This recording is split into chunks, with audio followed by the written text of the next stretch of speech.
Professor José de Souza Martins, na semana passada, começou a falar tantas histórias, tanta coisa. E olha, a descrição, Martins, a descrição oral é a linguagem do livro. Porque mais que o acadêmico, o sociólogo, ele é o jornalista. E ele só não é jornalista profissional porque ele não registrou. Porque a regulamentação foi em 69. Você já estava trabalhando bem antes. Então, é o jornalista José de Souza Martins, que fez alguns trabalhos bem ligados à região. Nós estamos mostrando para vocês o Diário de Fim de Século, notas sobre o núcleo colonial de São Caetano no século XIX. Livrinho, né, pequenininho. Acompanha o que tem de material aqui. Como surgiu a ideia desse livro? Olha, eu tenho muita anotação, né, sobre a região, especialmente sobre São Caetano, e eu resolvi reunir as anotações nesse livrinho, né? Porque você vê, é uma cronologia, né? Com detalhes, não é só... Não é só. Não é aquela... Até breves comentários. Não é aquela famosa efeméride de jornal que havia antigamente, que era uma linha, né? Pedro Álvares Cabral descobriu o Brasil. Bom, isso não diz muita coisa, tá certo? Deixa eu só cortar um pouquinho. O Inácio de Loyola Brandão, num dos artigos, falou o menino Martins, colega na academia, ele conta histórias maravilhosas. Está comprovado. Está comprovado. A generosidade do Inácio, ele é meu amigo, muito amigo. Não. E a gente pode falar, sabe, a gente lembra das reuniões de 30 anos atrás, vamos fazer um congresso de história, né? O Celso, aquelas reuniões que a gente fazia, o Gipen, né? O Auge, Pasqualino, Filadélfia, aquela turma toda. E lá que a gente começou a descobrir o intelectual Martins, é gente que nem a gente, só que sabe descrever. Mas então, nesse livro, a ideia foi democratizar as informações que você tinha. Isso, né? Por que ficaram só para mim, né? Então, coloca. Então, eu tenho 10 livros publicados sobre o ABC e São Caetano em particular. Tem a Sociabilidade do Homem Simples, que eu considero um livro importante para compreender sociologicamente o ABC. E a Aparição do Demônio na Fábrica, que é uma coisa que só eu vi, né? Porque pelo visto ninguém mais viu. Que é Eu Vi o Demônio nos Olhos das Moças que Viram o Demônio, né? Que foi quando a cerâmica São Caetano passou por uma grande transformação. Eu ainda trabalhava lá. E transformação tecnológica. Ela foi duplicada como fábrica e a nova tecnologia era totalmente diferente da tecnologia antiga, hipermoderna. Eu digo para as minhas filhas, a gente acabou indo um dia à Disney World, porque a gente morou na Flórida, no norte da Flórida, mas eu vi a Disneylândia antes de qualquer pessoa de São Caetano ter visto, porque eu vi a cerâmica São Caetano. A tecnologia que tem na Disneylândia é super tecnologia aquilo. Tinha na cerâmica São Caetano, só que produzia ladrilho, tá certo? Não produzia Mickey e Donald, entendeu? Era ladrilho. E é fascinante, você vê uma fábrica, um operário qualificado produzindo aquelas coisas que eu via, porque eu tinha uma função subalterna na cerâmica. Eu limpava sapato, eu servia café, tinha que espanar o escritório o tempo todo por causa da poeira da fábrica, enfim, e tinha que andar muito para levar recados para os mestres, chamar os engenheiros. Então, eu era a única pessoa na fábrica, fora os engenheiros, que conhecia a fábrica. Eu tinha permissão para ver a fábrica. E quando eu entrei na universidade, aquela ideia esquerdista de que a fábrica é um lugar de sofrimento, vocês estão totalmente equivocados, porque a fábrica não é um lugar de sofrimento. Eventualmente o salário pode ser, mas a fábrica não. O operário daquela época, imagino que seja assim ainda hoje, ele se orgulhava do que ele fazia, porque ele criava. O trabalho operário é um trabalho de criação. Não é um trabalho. Você não é um boçal, não é um ignorante. Você é um criador de conhecimento. Tanto que nesse livro novo sobre a Francisca Júlia, que eu discuto a Semana de Arte Moderna, eu faço referência a justamente, inclusive a essa região da ABC. As duas mortes de Francisca Júlia, a semana antes da semana. Isso. Aliás, esses títulos, cortando novamente, é típico do Martins, né? É mais ou menos, é isso aí. A semana antes da semana. É. E aí, pô, sabe, precisa ler o livro, né? Olha, né? Foi. Então a história é a seguinte, muitos dos modernistas, modernista não é só quem participou da Semana de Arte Moderna, já havia modernistas, tá certo? Os modernistas da Semana de Arte Moderna são um tipo peculiar de modernista, porque eles são intelectuais, então eles criam no marco do estilo da arte, da pintura, da literatura, o que for. Mas a fábrica é modernista, ela é portadora da tecnologia da modernidade. Sem modernização não tem fábrica, tá certo? Até como sobrevivência do capital. Claro, ele tem que fazer isso. Senão a outra vai passar à frente. Ele tem que fazer isso. Então as fábricas todas aqui no ABC eram hipermodernas. Então muitos operários, por exemplo, que se agregaram ao grupo Santa Helena, que é dos modernistas do Palacete Santa Helena, na Praça da Sé, eram dos bairros operários de São Paulo, inclusive daqui. Eu acho que a última grande figura modernista foi o Sacilotto, que nasceu em São Bernardo e morreu em Santo André, se não me engano. Isso mesmo. E ele foi hipermoderno, porque ele criou o concretismo. Ele criou. E ele é um dos signatários do Manifesto Concretista, do Haroldo de Campos, desse pessoal, dessa literatura mais moderna, mais abstrata e mais sofisticada. Então, a fábrica é um laboratório de criação de modernismo, né? Então, muitos deles, você pega todo esse pessoal do Santa Helena, todos eles. Eu agora fiz para o Zé Armando, que você conhece. Sim. Ele organizou, ele está editando o diário do Rafael Galvez, que foi um grande escultor, grande, e um grande pintor modernista. Se você quer ver, ele não está em museu nenhum, se você quiser ver as coisas dele, você tem que ir ao cemitério do Araçá, o cemitério de São Paulo, acho que na Consolação não tem nada, e em algumas praças públicas de São Paulo. E ele era um operário, ele era um cara pobre que morava na Água Branca. Como o Sacilotto, um artesão. Isso, isso aí. Eu acho que o Sacilotto nunca se deu conta da importância dele. Ele era tão simples e fazia coisas tão lindas, né, que o Celso começou a trazer isso, né? Existe, não sei se você conhece a Sabina, é uma escola... não conheço. Vale a pena, Martins. Um dia nós vamos juntos lá. Concepção do Celso, né? É a ciência para a criança de Santo André. Fica num espaço muito grande, lindo, e está lá as obras do Sacilotto, numa das salas, né? Mas, Perfeito. Eu escrevi um artigo para o Estadão sobre o Sacilotto, né? O filho do Sacilotto me procurou, me mandou uma mensagem agradecendo, que foi, acho que logo depois da morte dele. E o ABC não valoriza. Não valoriza nada, né? não valoriza uma Dalila, por exemplo. Né? Eu falo, Dalila, você tinha que ser secretária de Cultura do Brasil, né? Nem da região. E ela faz um trabalho humilde, simples, mas tão importante. Né? É bem no espírito do ABC, né? É o espírito do subúrbio? Olha, é também, né? O subúrbio é um clássico, né? Clássico é quando é antigo ou quando é velho, não. Clássico pode ser, né? Olha, subúrbio, né? Aí tem o subtítulo do Martins. Vida cotidiana, história no subúrbio da cidade de São Paulo. São Caetano, do fim do Império ao fim da República Velha. É editora Ucitec. Né? Acompanha o mapa? Esse mapa ele é importante porque ele localiza os lotes do núcleo colonial em cima de uma planta atual de São Caetano.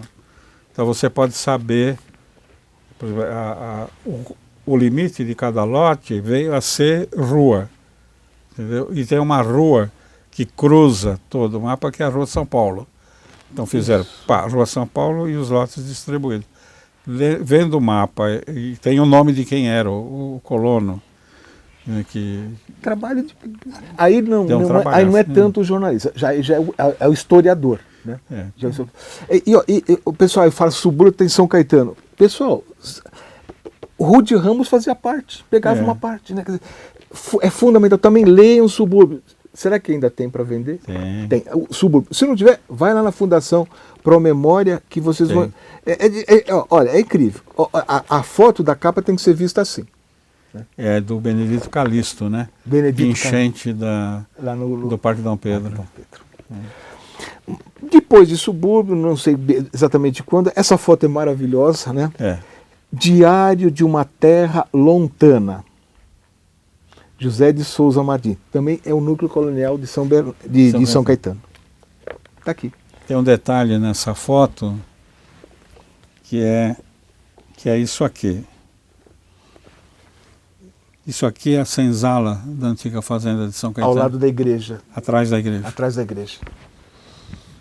Não tem o nome de nenhum, nem dos beneditinos, nem de ninguém em São Caetano.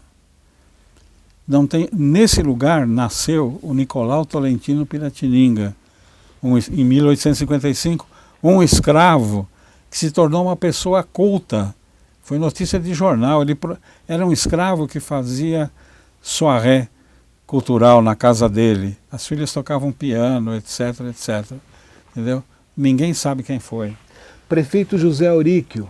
Assessoria do prefeito José Auríquio. Vamos atrás dessas informações. Olha, o Martins está dando de bandeja. Ele veio lá de Osasco, onde ele mora, nunca esqueceu São Caetano, atravessou. Viu muita propaganda política? Não vi tanta, não. Aqui no ABC está forrado. Esse material daria para editar tanto trabalho importante. Livros importantes. Nós descobrimos o Cruzeiro da Independência. No dia 7 de setembro de 1922, a Prefeitura de São Bernardo, no distrito de Santo André, construiu o Cruzeiro da Independência, em frente à Igreja Matriz, que depois foi transferido para a Praça Assunção, na Vila Assunção. Eu fui fotografei, tinha uma escola ao lado, Escola Celso Gama, atravessei, conversei com a escola. Vocês vão fazer alguma coisa? Não tenho. Aí descobriram. Aí as crianças, em uma semana, fizeram belos trabalhos, né, sobre a independência, aos pés daquele cruzeiro. São Bernardo, no dia 7 de setembro de 72, há 50 anos, o prefeito Pinotti, um marceneiro, um batateiro, não sei o quê, inaugurou lá o busto do Dom Pedro I. Com a obra do Piscinão, tiraram o busto, que é muito lindo. Fui procurar onde que está esse busto. Depois de muito tempo a prefeitura respondeu: não, esse busto está lá no estádio 1º de Maio. A gente está pensando em fazer uma restauração. E mandaram foto, está perfeito. Falei, vocês perderam a oportunidade no dia 7 de setembro de fazer um desfile como antigamente aí, com as escolas, e contar para os alunos que o Dom Pedro passou por aí, né? Ele não só parou, né? Esse vai ser o assunto do artigo e da palestra que eu vou fazer hoje à noite lá na Fundação. No Teatro Santos Dumont. Santos Dumont.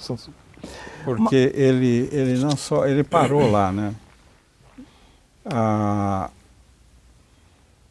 independência do Brasil não foi proclamada do jeito que dizem. Sim.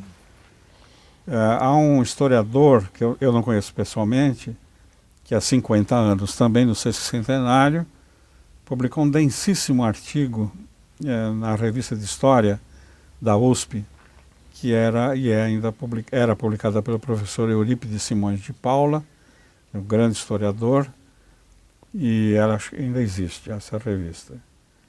E muito documentado, em que ele toma como referência os 4 depoimentos dos participantes da comitiva de Dom Pedro sobre como foi a proclamação da independência. Então, ele vai desagregando, ele fez um trabalho precioso de metodologia científica. Então, ele descobre que houve 2 atos. Um primeiro ato de independência, e um segundo ato de independência. O segundo ato foi no Ipiranga, na colina do Ipiranga. Não foi nem na margem do rio, foi na colina, meio lá no meio. Que o Jorge Pimentel escreveu um artigo, ele foi... Há dados do século XIX que permitem dizer exatamente... E ele conseguiu. Não é nem no lugar, nem onde está o museu, nem onde está o monumento. Então, isso está bem estabelecido. Mas os 4 depoimentos contêm outras informações. Acontece que os 4 depoentes misturaram tudo, porque entre o primeiro ato e o ato do Ipiranga, houve uma distância de 2 horas. E misturaram tudo porque 2 das pessoas não eram aqui não eram de São Paulo. E só foram lembrar como foi a independência muitos anos depois, quando alguém chegou e disse: como é que foi esse negócio? Um deles estava com mais de 80 anos e ia morrer no ano seguinte. Ele embaralhou tudo, todos embaralharam tudo, menos um que embaralhou também, mas que não era de São Paulo, não conhecia, nunca tinha estado aqui, que era o padre Belchior, que era confidente do Dom Pedro.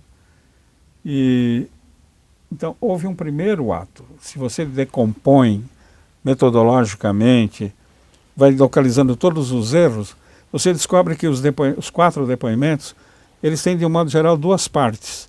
Uma que diz respeito ao primeiro ato e outra que diz respeito ao segundo ato em sequência, que é o do Independência ou Morte.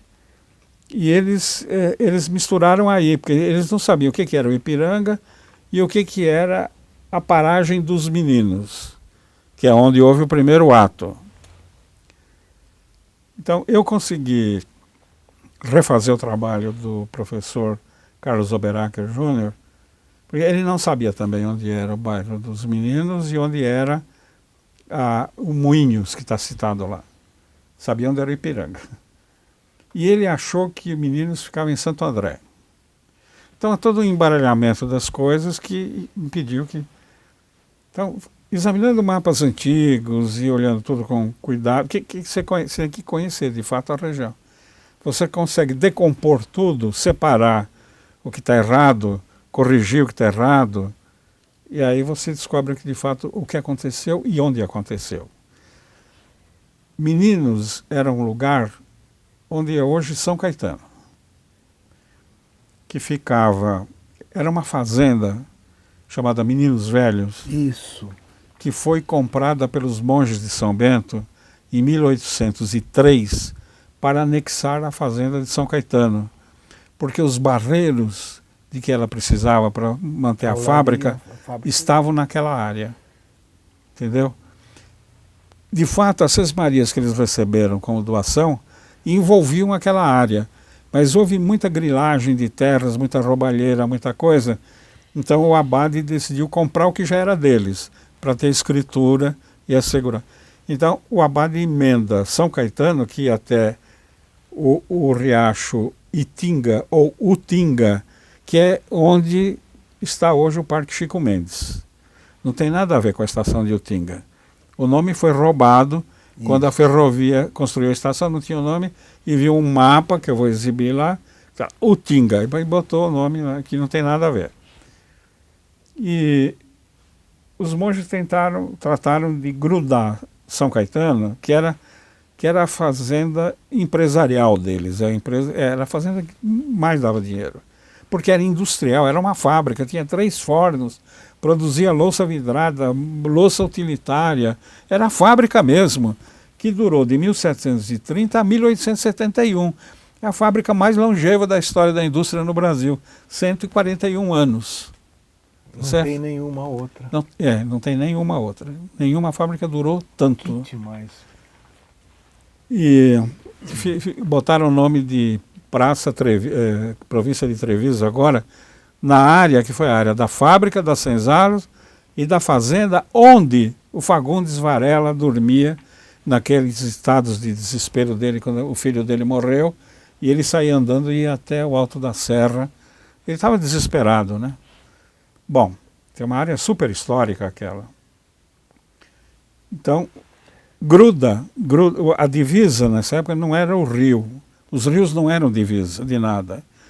Se você pegar os documentos do século XVI e XVII relativos a São Caetano, você vai ver que essas cismarias concedidas indicavam o rio como limite e rodeado o rio pela extensão do território. Porque propriedade era outra coisa, não existia propriedade privada, era outra coisa. O rei era senhor de domínio. Então, quando concedia uma cismaria, ele não dava uma propriedade para o outro, ele dava autorização de uso. Se não usasse, caía em comício, voltava ao patrimônio dele e ele dava no ano seguinte para outro cara. Bom, então, encosta em São Bernardo, na fazenda de São Bernardo, que nessa faixa próxima, ao longo do caminho do mar e próxima a São Caetano, estava em plena decadência, por causa da invasão das terras. Terras invadidas, arrendadas a preço de banana, uma situação clamorosa, né? E então a capela de São Bernardo não existia mais. Ela estava em ruínas, tem uma descrição do abade. E mandou fazer um concerto para ela não cair de uma vez. Então, na verdade, os monges estavam incorporando essa área de São Bernardo a São Caetano, por causa das jazidas de barro. Era uma motivação industrial. E por causa da mata. A fazenda, que já estava tomando o nome de Boa Vista, existe até hoje a rua com esse nome, era a região da mata. Existe até o bairro Boa Vista, por causa da estrada. Aí sim acertaram de manter. Não, mas tem que manter da rua. Você vê que ela é toda torta, ela é o antigo caminho do mar, do século XVI. Nós estamos na rua Catequese.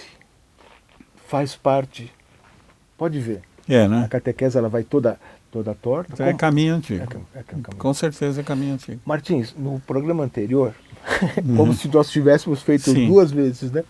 A gente falou que ia começar falando do Américo Brasilense. Perfeito. Eu queria que nesse encerramento você fizesse, com a sua capacidade de síntese, um passeio do Américo Brasilense ao 15º Congresso de História do Grande ABC, que acontece agora em novembro de 2022.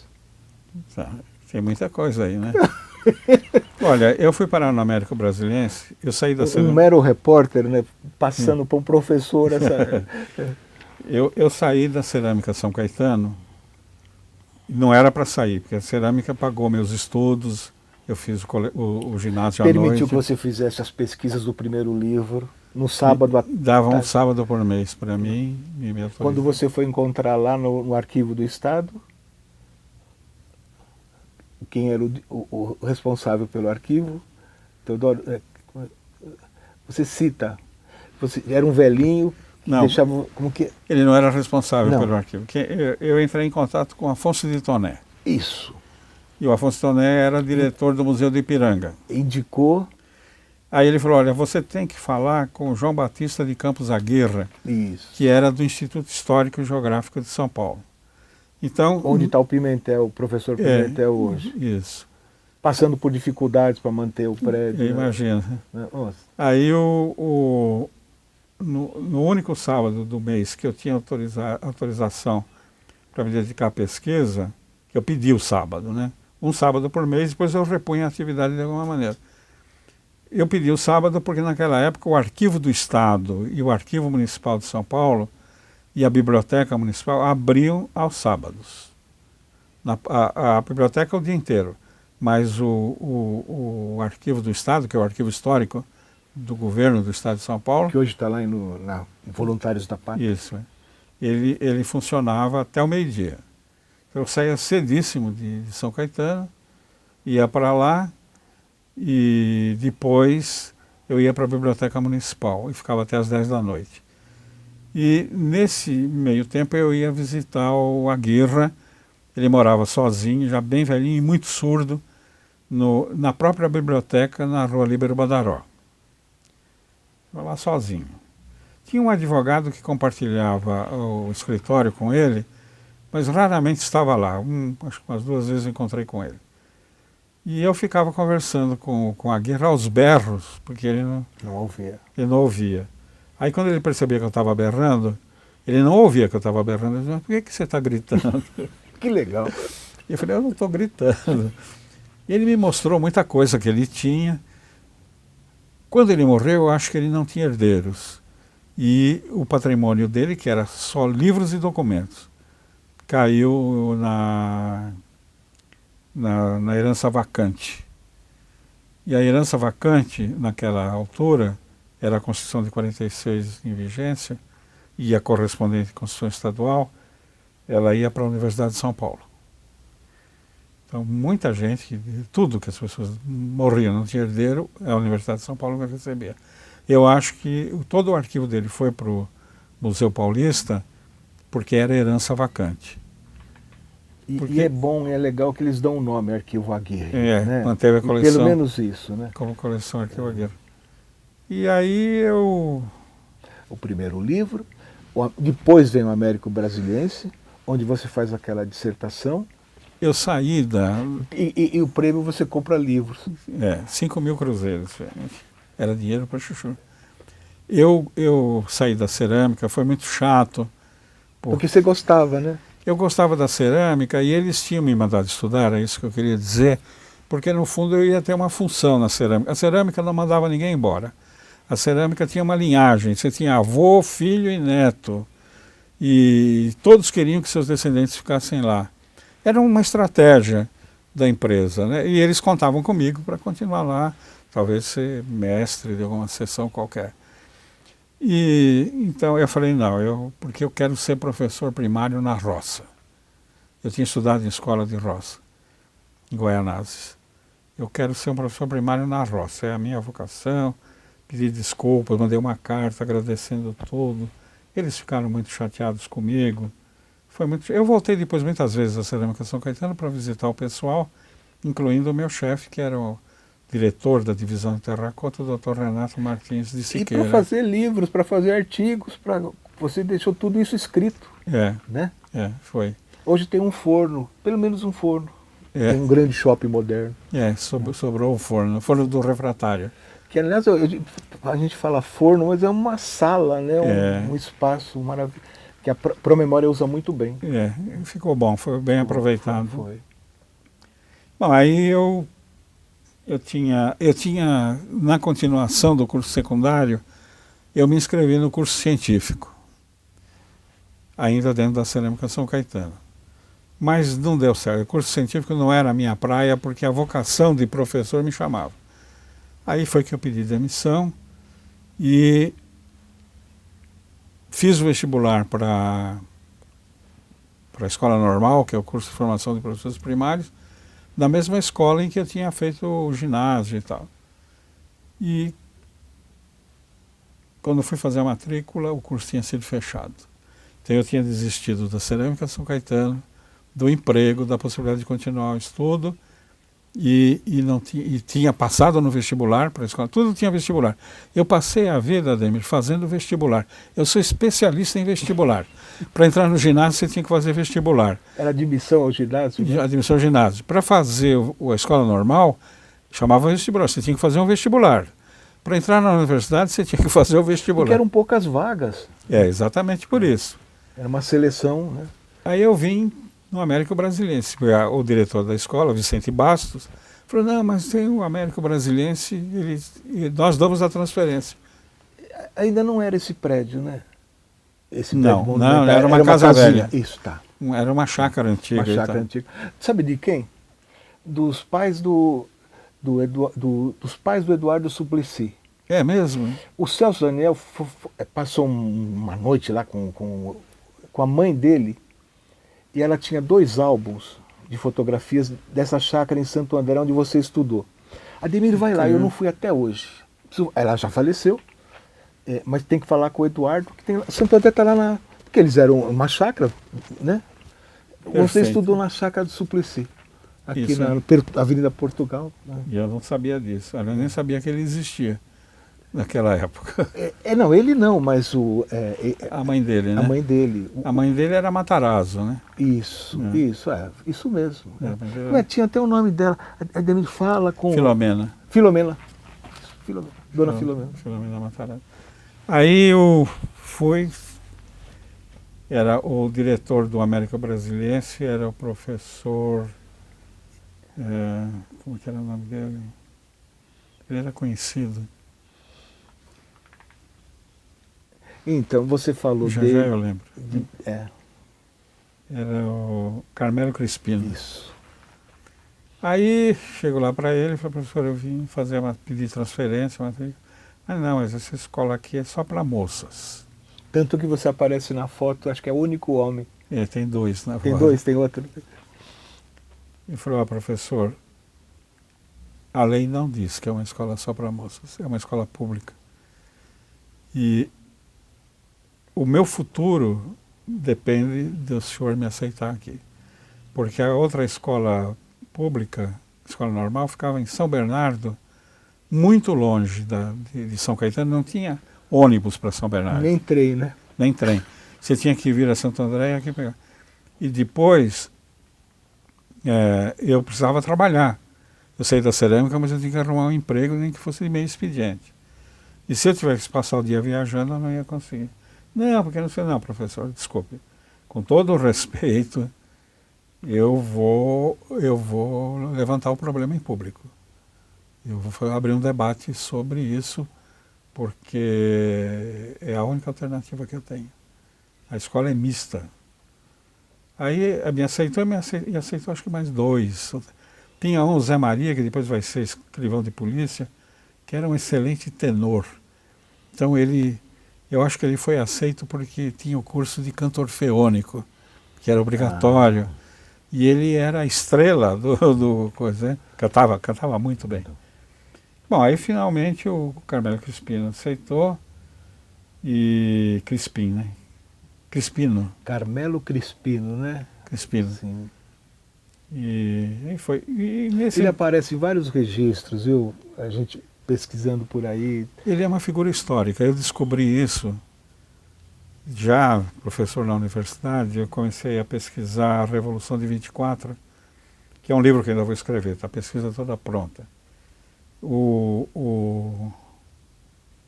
fui ao Arquivo Nacional, no Rio.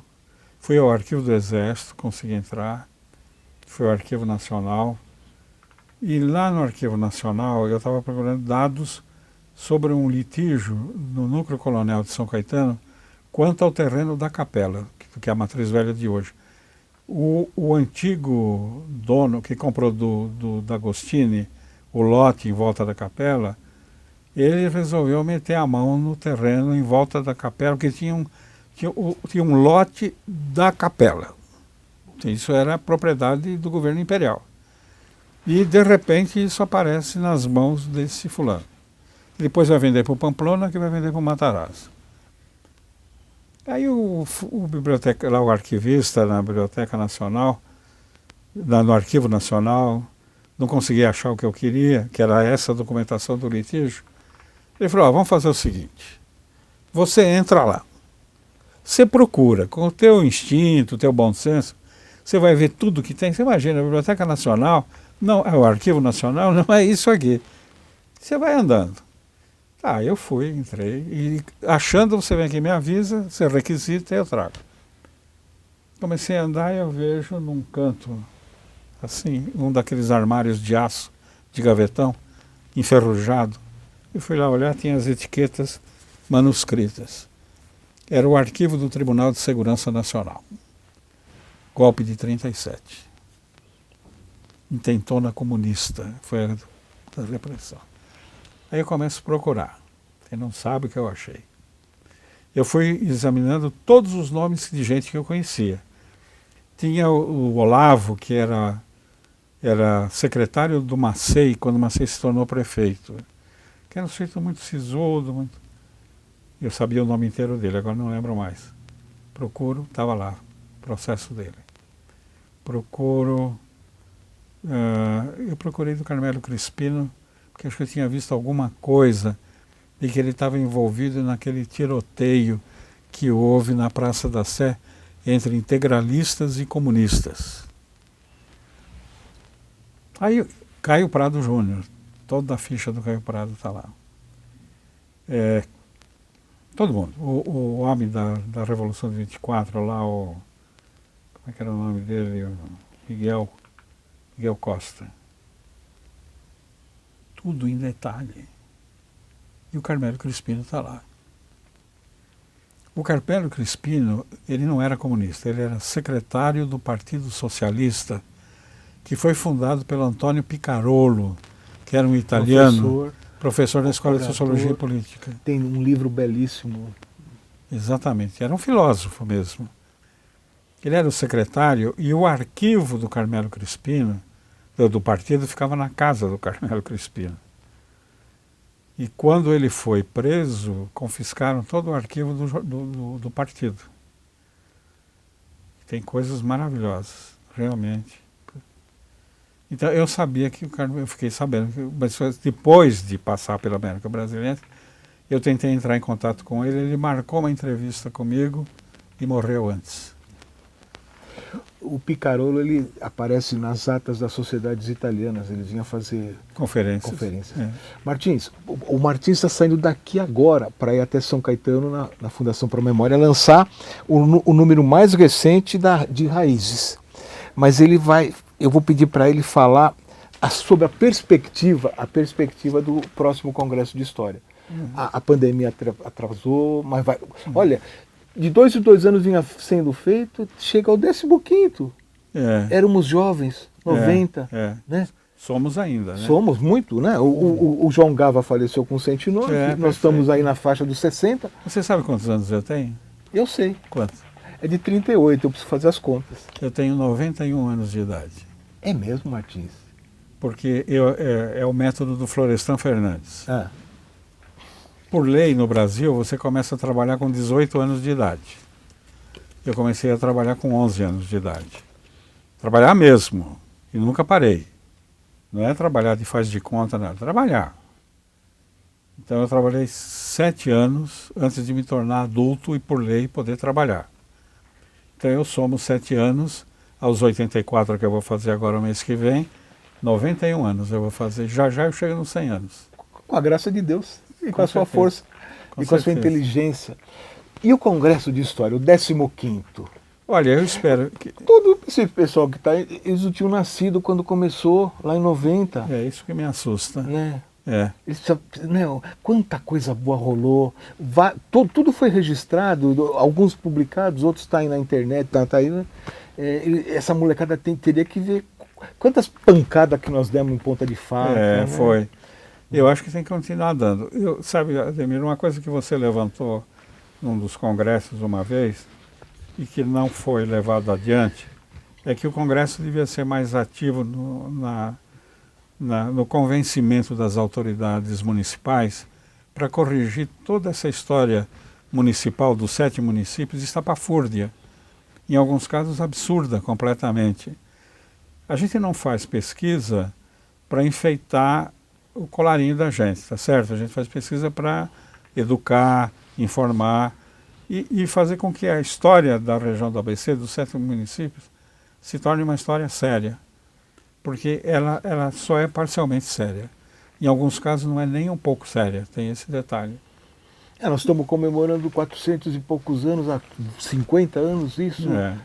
Sabe? Que não tem nada a ver. E temos que estudar, sim, a Vila de João Ramalho, né? Sim, claro. Mas dentro do seu contexto, meu Deus do céu, né? Tem uma série de questões teóricas relacionadas com qual é a perspectiva. Mas eu acho que neste congresso, na hora do cafezinho, ou seja, mesmo que não esteja no programa, nós temos que voltar a discutir isso. E eu acho que uma coisa urgente que o ABC vai ter que fazer, e eu vou falar nisso hoje lá em São Caetano, é cuidar dos marcos da memória, os lugares da memória. Essa é uma tese de um historiador francês chamado Pierre Nora. Na Europa é muito comum isso, você tem os lugares da memória, tudo com uma marquinha, uma plaquinha de nada de bronze, nada que o pessoal rouba e leva embora, aqui também, Você põe de porcelana. Você... São Caetano começou a fazer, né? Mas tem que acabar. Lembra que no segundo congresso, 1992, a gente fez o seu texto, desde Riacho Grande até as ruínas que o Hermano fotografou. As placas foram postas, choveu, destruiu, né? Mas os dizeres estão aí. O prefeito Orlando Morando, né? Vamos recuperar essas inscrições.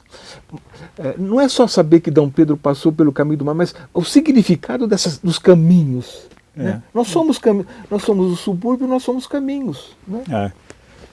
Martins, boa viagem para São Caetano. Não vá de trem, né? Já passou o tempo do trem. Vai fazer novamente uma brilhante conferência. Não, mas acho que eu vou dar o meu recado. Eu vou propor uma marcação no local em que Dom Pedro proclamou a independência. O lado mais importante foi o do primeiro ato. Dom Pedro veio atormentado... O Meninos Velho, que era São Caetano. Porque tem até um mapa que aparece Meninos Novos, e aí sim o Rude Ramos, né? Que acho que ele só passou, estava com diarreia, parece. Né? Mas eu acho que a proclamação foi feita lá, né? A diarreia foi um pretexto. Ele estava com uma desinteria, deram uma comida errada para ele lá em Santos. E não subiu de cavalo, como está no quadro? Não, na mula. Cavalo não sobe. Eu até levantei a hipótese para investigar, se ele não teria sido envenenado, porque havia mesmo o pai dele foi morto 4 anos depois, né? Dom João foi envenenado. Agora fizeram a exumação, havia suspeita e comprovaram que ele foi envenenado com arsênico. Mas aparentemente não foi o caso do Dom Pedro. O certo é o seguinte, ele não só passou.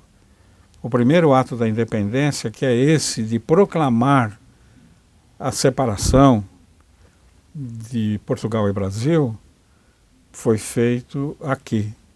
Foi feito em São Caetano. No antigo Tijucuçu. Não, em São Caetano e no São Bernardo. Eu vou ler para você. Eu preparei uma... Desculpe, depois vocês fazem cortes, tirem de outros lugares. A descoberta do professor Oberacker de que houve 2 momentos na proclamação, 2 atos, que é claramente comprovado, um em São Caetano, na divisa com o atual São Bernardo, e outro no Ipiranga, indica o seguinte, a proclamação mais importante foi a feita aqui em São Caetano, lá em São Caetano. E, nesse sentido, porque é a proclamação da separação.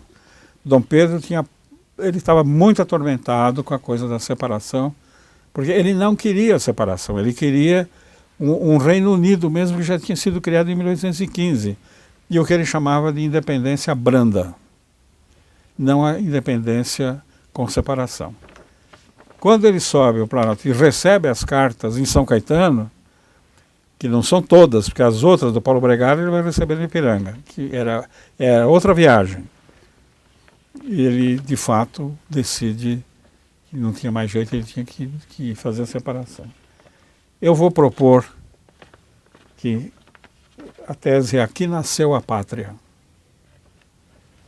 Que a Prefeitura de São Caetano coloque uma pedra de granito bem pesada, tosca, rústica, para ninguém carregar e levar embora. Como esse cruzeiro que é da Independência é pedra mesmo, por isso que sobreviveu 100 anos. Esse é o detalhe. E uma placa de metal, não bronze, nesse metal que pode ser usada. Existem umas placas que você faz facilmente. Sim. A placa é esta. Você vai apoiar isso aí. Já está apoiado. Nesta região da Paragem dos Meninos, na antiga fazenda e bairro de São Caetano, na margem do rio Tamanduateí, Meninos, que o nome do rio, o Tamanduateí é aquele de lá, o daqui é Caguaçu. Na margem do rio Tamanduateí, Meninos, está entre parênteses, no que é hoje São Bernardo. No começo da tarde de 7 de setembro de 1822, o príncipe regente, Dom Pedro de Alcântara, recebeu as cartas da princesa Leopoldina e de José Bonifácio de Andrade e Silva, que lhe comunicavam que as cortes de Lisboa haviam ordenado seu retorno a Portugal. Era a redução do Brasil à condição de colônia. Ele então anunciou aos poucos que ali estavam, naquela hora, e o acompanharam na viagem de volta de Santos a São Paulo pelo caminho do mar. De hoje em diante, estão quebradas as nossas relações. Nada mais quero do governo português e proclamo o Brasil para sempre separado de Portugal. 2 horas depois, na colina do Ipiranga, diante da guarda de honra que o esperava, ele repetirá e confirmará a proclamação com o brado de independência ou morte. São Caetano do Sul, no bicentenário da independência, 7 de setembro de 1822. Eu não sei de se... 1822. Eu não sei se vão fazer. Eu acredito que sim, acredito que sim. O Tortorello faria, ele gostava de fazer o bolo meio. Mas eu acho que o Aurico vai fazer. Mas independente disso, nós vamos transformar isso num pergaminho que vai ser publicado numa página inteirinha da memória. Que legal. Gente, ó, Eu mando para você. Ganhamos o dia. O Martins tem 1 hora e 15 minutos para chegar em São Caetano. Vai com Deus. Eu quero te apertar essa mão. Deus. Muito obrigado. E, ó, eu vou fazer o seu... Sempre que vier para... Passa aqui. Eu venho pouco. Mas não tem importância. Por causa da pandemia não tenho vindo mais. Mas se você vier para algum outro dia, venha, passa aqui. Né? Eu quero ver se a... Olha quanta coisa a gente está aprendendo. Eu quero ver se a Dalila faz um lançamento desse livro na livraria dela. Se faz. E nesse dia a gente vai lá. Isso. E, assim, recebendo o autógrafo do professor José de Souza Martins, a gente convida vocês para a próxima semana. Falar de memória, conversar de memória, descobrir essas pessoas tão importantes. E olha, essa nova fase da coluna começa bem. Professor José de Souza Martins, o ídolo de todos nós. Até a semana que vem.